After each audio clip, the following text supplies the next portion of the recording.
So when I was a kid, I watched a show called The Fresh Prince of Bel-Air. Any Fresh Prince fans out? Not the remake, the original one with Will Smith. And, basically, if you don't know the story is that Will plays himself. He literally plays Will Smith. And he has to be sent from his home to live with his Uncle Phil in Bel-Air because he gets into a lot of trouble. And there's a really powerful scene in this show where his father, who's pretty much been absent for most of his life, shows up to visit Will, and he promises that he's going to take Will on this trip. And he kind of does what his father's always done. All of a sudden something comes up, and now they can't go on this trip, and so he's going to, kind of bail on him. And Will is really disappointed about this. He's very upset. And so he begins to, at first he just sort of tries to play it off like it's not that big of a deal. But his Uncle Phil says, well, Will, it's okay. You can be upset about this. It's okay to be angry at this. And finally, Will starts to kind of let out his emotions, and he begins to yell, he begins to scream, he begins to, say all the things that his dad was never there for, never helped him with. He just kind of goes through all of it. And he begins to talk about and yell about how, he had 14 great birthdays without his dad there, and how he's going to be able to get married without his dad. He's going to be able to have a family without his dad. He's going to love his kids better than his dad ever loved him. He doesn't need him. He says, when I was a kid, I taught myself how to shoot a basketball and got really good at it without him. He wasn't there for that. And he goes through just all of these moments, and he just yells and just lets out all of this anger. And Uncle Phil's just there to do what he can, just to listen to him, try to be helpful, try to be apologetic. But as Will, he lets all that anger out. Eventually he begins to cry. And he, just there next to his Uncle Phil, he says to him, "How come you don't want me, man? How come you don't want me?" And Uncle Phil, he has nothing else to say. He doesn't know what do you say to your nephew who's, your brother has kind of walked out on it. So he just gives him this big hug. That's all he can give to him. And throughout the show, Will begins to see his Uncle Phil more like his dad than his uncle. And Phil starts to see Will like a son to him. And Will's cousins and aunt become like the siblings and the mom that he didn't get to have growing up. So family can be messy. Family can be painful. We love the moments when family is good, but sometimes it's rough, it's dysfunctional, it doesn't work the way we hope it would. Maybe you see another family and you think, I wish my family could be like that family. It seems like they've got it all together. Now, as we've been going through this series through 1st and 2nd Timothy, Paul, one of the core things he does is he is talking about how we are this new kind of family that God has been putting together. And he talks about the church as God's household and God's family. And in 1 Timothy chapter 5, Paul has a lot to say about family and how that works in the church. And so here's kind of the main point that Paul gets to in this passage. He says this: gospel-centered action renews a dysfunctional family. Gospel-centered action renews a dysfunctional family. So when things in family aren't going the way it's supposed to, what we do is we go to the gospel and say, well, how would Jesus deal with this particular situation? And whether that's a biological family or a church family, when dysfunction creeps in, there are certain things that we can do by following Jesus to try to help. And so Paul guides us through, if you will, kind of these 4 family dynamics in 1 Timothy chapters 5 and 6 that I want to look at. And these are 4 dynamics that not all 4 of them may be true for you, but at least one of these is true for you right now in your stage of life. And if Paul, these are not the only 4 options. These are not the only 4 kind of family functions that happen. These dynamics, if Paul were to cover all of them, this would be a much bigger book. It would not be a letter. It would be like a multi-volume work. And if Paul got into all the situations and all the ins and outs and all the ways to do everything, again, it would be really long. So he gives us just some basic things. So in 1 Timothy chapter 5, in the first couple of verses, here's kind of his first family dynamic, which I'm just calling uncomfortable conversations. Uncomfortable conversations. because Timothy's going to have quite a few of those, right? He's a young leader sent to this church that's in trouble, and he's going to have to correct people, and he's going to have to tell people older than him that they need to change, and that's no fun. And so whether it's church or work or even in your own family, sometimes you've got to have an uncomfortable conversation, right? You've got to correct somebody. You've got to have, you're like, I don't want to have this conversation. Can I put this off? But here's what Timothy says to Paul in the first 2 verses. He says, do not rebuke an older man harshly, but exhort him as if he were your father. Treat younger men as brothers, older women as mothers, and younger women as sisters, with absolute purity. So Paul's theology tells him in practice, hey, Timothy, when you have to correct somebody, look at them like your own family member. Look at that person like it's your dad you're correcting, or your mom you're correcting, or your brother or your sister you're correcting. How would you talk to them if you thought about them that way? That's his advice. And, for some of us, we all grew up in very different kinds of families, and for all of us, there was something in your family that you did that was normal, and then you tell somebody else who do that, and they go, oh, that's weird. Your family does what? Like, that's odd. But no matter what kind of family we grew up in, now, maybe in your family you learned some pretty unhealthy ways to communicate with one another. So Paul's not saying, hey, bring those unhealthy ways and treat your brother and your sister in an unhealthy way. That's why he gives these key phrases. He says to not rebuke harshly, and he says instead exhort them. That's a good translation of the Greek. The only problem is I don't know how often I hear people walk down the street and say, I had to exhort my bro today. You're like, what does that even mean? But exhort means to encourage, it means to urge. And so instead of sort of yelling and screaming and beating somebody up, we encourage them. So here's what a harsh rebuke might sound like. It might sound like this.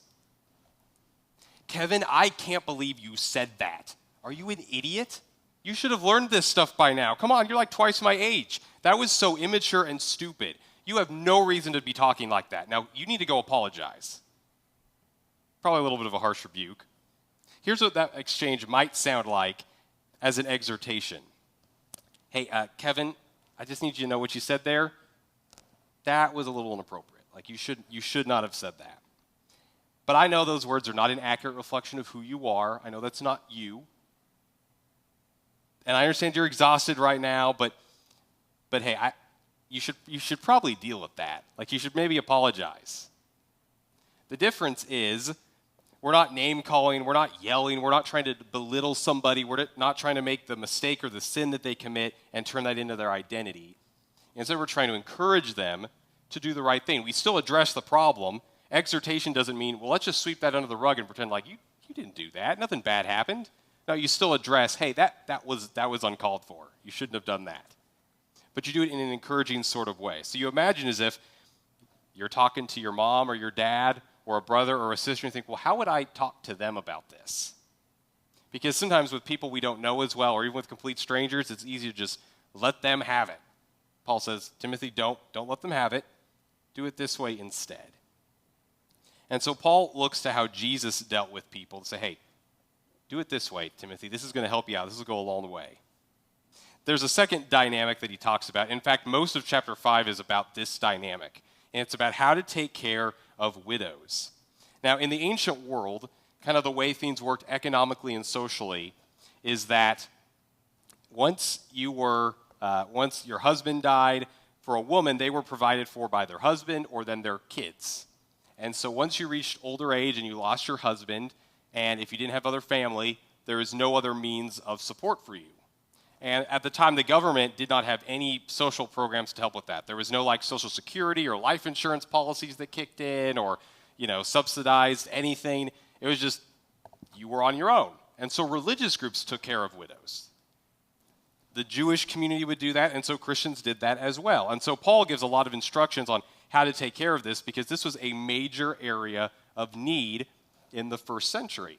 And so he goes on, he gives very specific instructions for his context to try to avoid the church, taking care of widows who really don't need to be taken care of, like they're actually financially fine, they've got family who should take care of them, or maybe some widows who they don't really need the help, but they're being lazy. And so here's a little bit of what he tells Timothy. He says in verse 3, give proper recognition to those widows who are really in need. But if a widow has children or grandchildren, these should learn first of all to put their religion into practice by caring for their own family, and so repaying their parents and grandparents, for this is pleasing to God. The widow who is really in need and left all alone puts her hope in God and continues night and day to pray and to ask God for help. But the widow who lives for pleasure is dead even while she lives. Give the people these instructions so that no one may be open to blame. So I'm calling this family dynamic taking care of aging and dying family. Taking care of aging and dying family. And so what Paul's doing within his context with widows is a very particular kind of way, and that still exists today, but it's also a little bit different in our day. A widow could be a woman or it could be a man. And sometimes it's not just the widow, but sometimes it's our family members who they're aging, and we would expect they're always going to be older than us, but sometimes that's not the case. Someone younger than you in your family is really sick and they're dying, and so how do we take care of those people in our family? How does that even work? And so Paul kind of lays out that there's a particular kind of person that the church needs to take care of, and that's those people who they don't have any other family left, they do not have the financial means to provide for them, and those are the people the church goes all in on taking care of. So, for you are the church's first line of defense to take care of your mother or your grandmother, your father or your grandfather, your family members who are getting older and are having a hard time taking care of themselves now, or maybe that family member they've got a really terrible illness and you don't know if they're going to get better or not, but you're going to do everything you can to help take care of them and provide for them. And that's a good thing to do. In verse 8, Paul says, anyone who does not provide for their relatives, and especially for their own household, has denied the faith and is worse than an unbeliever. So like, ouch, right? That digs. So it's good to take care of your family because it reflects the gospel. It reflects the way that God takes care of us by inviting us into his family.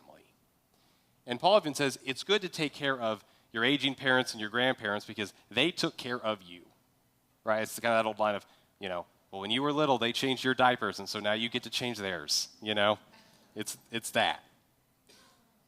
And while we have the hope of heaven, we know Jesus Christ is going to make everything better, we know it's going to all work out, and we still have grief from death.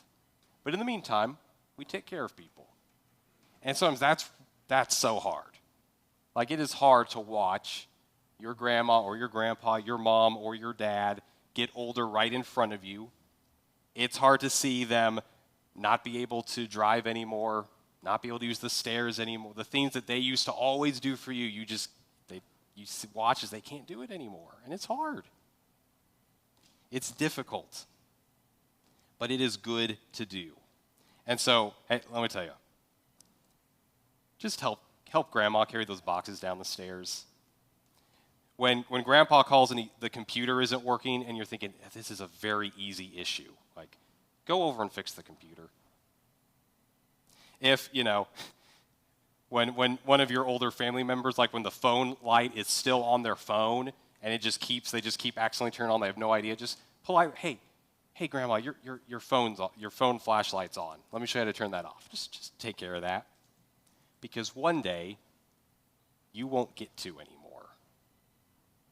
There will be that day where you don't need to carry boxes up and down the stairs anymore.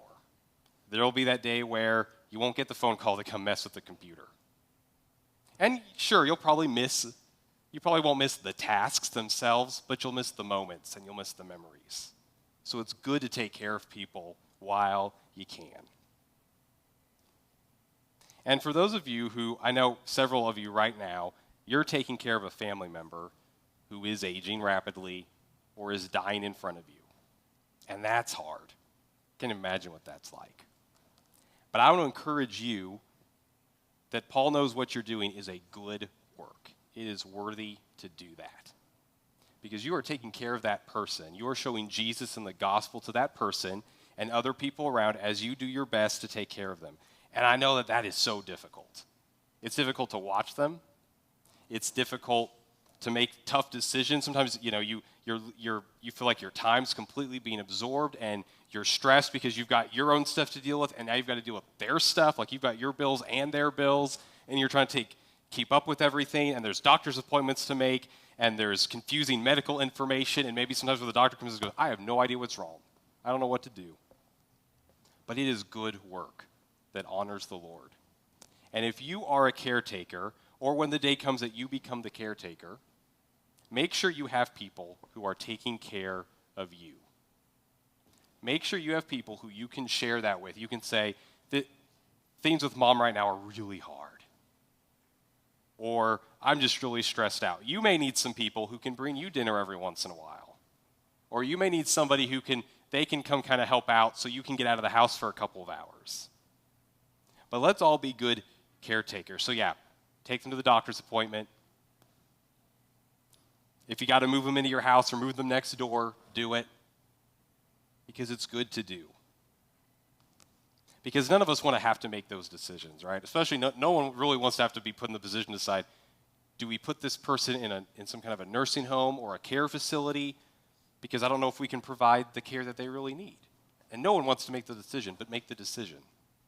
Do everything you can to take care of them as best as you can. And then make sure you have people to take care of you, because that is a hard burden to carry for a while. Several years ago, I was helping a family prepare the funeral for their mom and grandma who had passed away. And the last about 2 or 3 years of her life was really difficult. Lots of health challenges.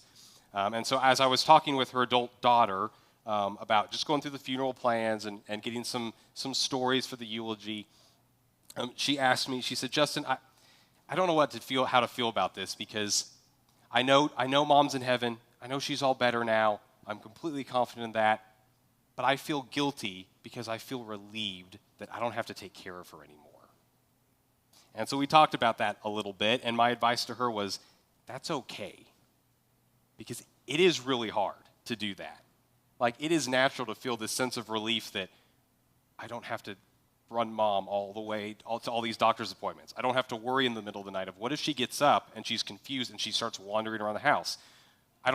She's like, I don't have to watch her anymore when she forgets even who I am and is scared and doesn't know what to do. It's good. Because you take care of those people as best as you can. You show them the gospel until Jesus fulfills the gospel in them. And he redeems them and he makes them whole. So keep it up. And when the day comes that it's your turn, take care of that person. Take care of them to the best of your ability. The third family dynamic that Paul gets into here is, I'm going to just call it respecting leaders. And this is a very interesting chapter because it just seems like he's just kind of hitting all these different topics. It's like, okay, we talked about correcting people, then we talked about taking care of widows for a while, and now all of a sudden we're going to talk about church leadership for a little bit. It's like, okay, Paul, where are we going here? But he's got a point. So here's what he says in verse 17. He says, the elders who direct the affairs of the church well are worthy of double honor, especially those whose work is preaching and teaching. For Scripture says, do not muzzle an ox while it is treading out the grain, and the worker deserves his wages. Do not entertain an accusation against an elder unless it is brought by 2 or 3 witnesses. But those elders who are sinning you are to reprove before everyone, so that the others may take warning. So this idea of double honor is this idea of you pay somebody for their efforts. That's what Paul's getting at. And so this is typically the passage that churches use to talk about paying pastors. I know that's like weird for me to then talk about this as that's odd, right? It's in your Bible, so we're going to cover it. But all I want to say on this passage is just this. I just want to say thank you for taking care of myself, my family, and the pastors in our families. Like, we don't take that for granted. None of us got into ministry for money, right? That's not our goal. In fact, Paul says some other things in this letter about people who love money too much. That's not what we're in ministry for. And so thank you for the ways you take care of us, because we don't take that lightly. But I just want to say, on behalf of the future pastors who will one day be here at this church when all of us are dead and gone, is keep taking care of them really well. Make sure they're provided for. Make sure your pastors don't have to ever worry about finances or meeting the obligations of their own family members, because that's a good thing to do, to help to show respect that way in the family of God. So again, Paul kind of hits all these topics. So he talks about money, but then he turns around and talks about how do you bring an accusation against a leader? Like, how does that work? And this is pretty important because we just happen to live in this time over the last several years. There have been an awful lot of leadership failures that we've seen in all kinds of places. And so what Paul is trying to do in his context is he's trying to find that good spot between protecting leaders from the target that they have on their back, because when you lead, sometimes nothing you can do about it. You just make unpopular decisions. And so he wants to protect leaders from that target, but on the other hand, he wants to make sure there's still accountability. He wants to make sure that no leader, because of their position, is like invincible. So he's trying to figure out, how do I protect people from the risks of leadership? But then how do I also, on the other hand, make sure there's true accountability so that when there's an issue, it can be addressed and it can be taken care of? I read somewhere this quote about leadership that just made me chuckle. Someone defined leadership once as, leadership is the art of disappointing people at a rate they can stand. Like, cool. So when that happens, you're bound to get a little extra scrutiny as a leader. Not everyone's going to like your decisions or whatever. That's fine. And so Paul's trying to say, how do I protect leaders from that, but also make sure people, if you mess up, you need to be held accountable. Which is then why he says, well, if you're a leader and you're caught in like this ongoing sin, there's a real issue, you deal with it publicly. You bring them up in front of everybody, you tell everybody what happened, and you publicly correct them. Like, oh boy, that's kind of scary. So that's why it's important. So again, he's trying to protect, but he's trying to have accountability. And that's important for all of us, because all of us interact with leaders. Whether it's here at church or it's at work or wherever it might be, in school it could be your teacher or a coach. And so it's important to recognize, well, that person's got a tough job. We all think we could do it better until you're the one sitting in the chair and you're like, oh, I have to make this call? What I always go back to remember is, while I was at Southeast during COVID, it was just funny being a preaching resident and watching like Kyle Idleman and the other leaders try to make these decisions and because I remember like early in the week, people were like, what are we going to do about this COVID thing? Like, it's fine. We'll have service on Sunday. And then Wednesday, I'm watching TV and they cancel March Madness. I'm thinking, you can't cancel March Madness. What? And then I go to the work the next day and everyone's coming into Kyle's office and then they come out and decide, I guess we're not having church on Sunday. Maybe they're like, what do we do?